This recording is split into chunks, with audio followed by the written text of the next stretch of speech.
Ya, primero, el ejemplo que les iba a decir, el siguiente, decía que esta V lo van a ver muchas veces porque es lo que, como se suele denotar un espacio vectorial, una V, un W. Entonces, esta V nos dice que va a ser el R2. ¿Qué es el R2? Pues los pares ordenados de siempre, pues, o imagínense el plano cartesiano con todos sus pares ordenados, y K, el cuerpo que vamos a ver, el cual es el R, el conjunto de los reales. Vamos a determinar si R2 con las siguientes operaciones, aquí sí nos van a definir operaciones, no vamos a asumir que son las habituales. Junto a esas operaciones, pues cumple ser espacio vectorial. Sean X igual al par ordenado X1, X2, y el par ordenado Y1, Y2, ambos elementos de ese conjunto V, es decir, del R2, y un lambda que pertenece a RL.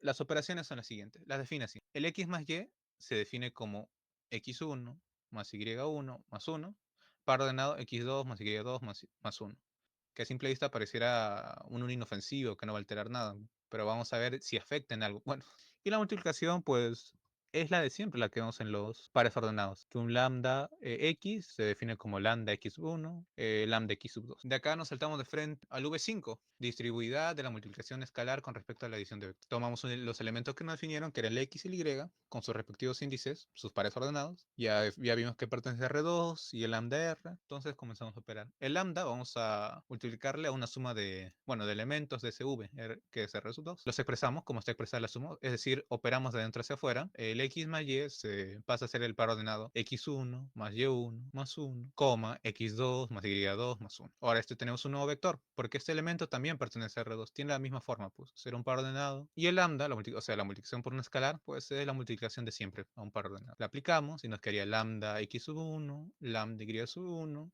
más lambda, coma, lambda x sub 2, más lambda y2, más lambda. Y eso lo tenemos como el resultado de 1. Luego, por otro lado, tenemos un lambda sub x más un lambda sub y. Y si se cumpliera el V5, estas dos cosas que estamos viendo deberían ser lo mismo. Estas dos formas deberían expresar exactamente lo mismo. Pero ahora vamos a ver que no. Por esta forma que parece inofensiva, que vimos en un comienzo, de la adición. Entonces, esto se puede expresar como, ya, el x lo expresamos de la forma que está definida acá. X sub 1, x sub 2. Al multiplicarlo por un lambda, queda como lambda x sub 1 más lambda x sub 2. Después el y lo mismo. Lambda sub y sub 1, lambda y sub 2. Ahora tenemos dos vectores que se suman. Usaríamos la definición de suma que vemos acá. Entonces es la suma de las primeras componentes, que sería lambda x sub 1 más lambda y sub 2, no, y sub 1, todo eso más 1, la suma de las segundas componentes, lambda x sub 2 más lambda y sub 2 más 1. Y acá vemos que le suma lambda y acá le suma 1. Y como lambda es un escalar arbitrario de R, es decir, no solo puede ser uno, puede ser cualquier valor, pues esto no funciona para todos los elementos de ese conjunto. Entonces, por 1 y 2,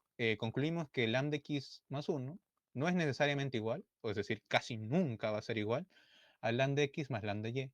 Por lo tanto, este no es un espacio vectorial. ¿Por qué nos saltamos de frente al V5? Porque lo que sucede con estas estructuras, con estas formas, que serían los espacios vectoriales, los cuerpos y demás, es que con solo una de las propiedades, una de sus axiomas, pues no se cumpla, deja de ser lo que en principio se piensa decir, ya no es cuerpo, ya no es espacio vectorial, ya no es subespacio vectorial. Otro ejemplo de algo que no es un espacio vectorial. Y acá, si se dan cuenta, ya van viendo formas nuevas de definir una suma o un producto, suma de vectores y un producto escalar. Para ese caso, pues la suma nos la definen como una división y el producto escalar como el producto escalar de siempre. Ya, el conjunto son los reales sin el cero. ¿Por qué sin el cero? Porque si tú estuviese el cero, pues esto ya no estaría definido, porque la división entre cero no está definida en los reales. Y a partir de ahí ya diríamos que esto no puede ser posible, porque hay una operación, que sería el x entre cero, que no pertenece al v. Y al no pertenecer a v, pues hay una operación con la suma, la cual no nos da un elemento de v, es decir, no es cerrada en la adición.